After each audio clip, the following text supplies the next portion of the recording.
How did the Mexican default trigger the Latin American financial crisis?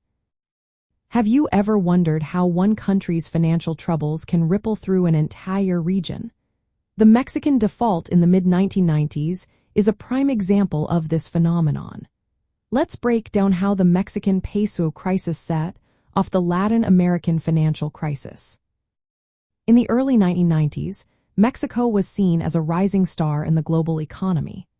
The country implemented major economic reforms, including liberalization and privatization. The signing of the North American Free Trade Agreement brought Mexico closer to the United States and Canada, attracting significant investment.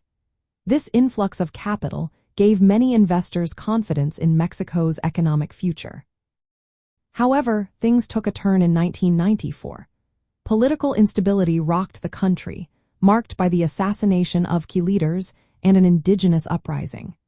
This turmoil raised concerns about the safety of investments in Mexico. As uncertainty grew, investors began to worry about the government's ability to maintain its fixed exchange rate between the Mexican peso and the United States dollar.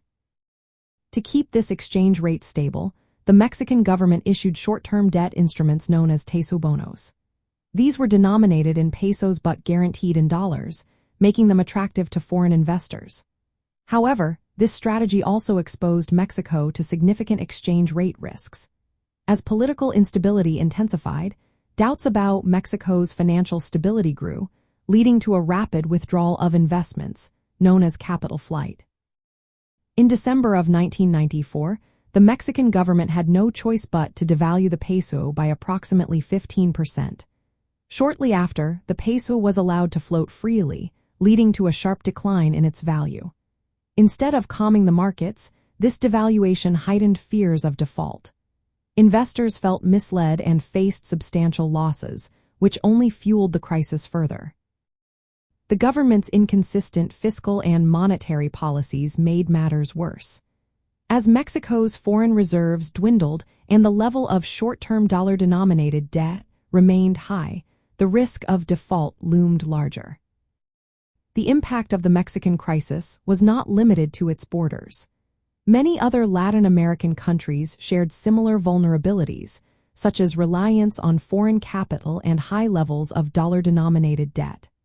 Investors, fearing that other nations might follow Mexico's lead, began withdrawing capital from the entire region.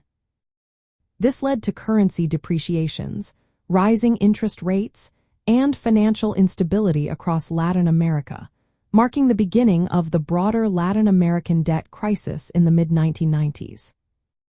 The Mexican default serves as a clear example of how one country's financial missteps can trigger widespread economic disruptions. It highlighted the risks associated with excessive short-term foreign debt and the dangers of fixed exchange rate systems without adequate reserves. The crisis also illustrated how interconnected financial markets can transmit shocks from one nation to an entire region, especially when economic conditions are similar. In the wake of the crisis, lessons were learned about managing exchange rates and debt. The Mexican peso crisis remains a significant chapter in financial history, showing how quickly investor behavior and policy mismanagement can lead to widespread economic turmoil.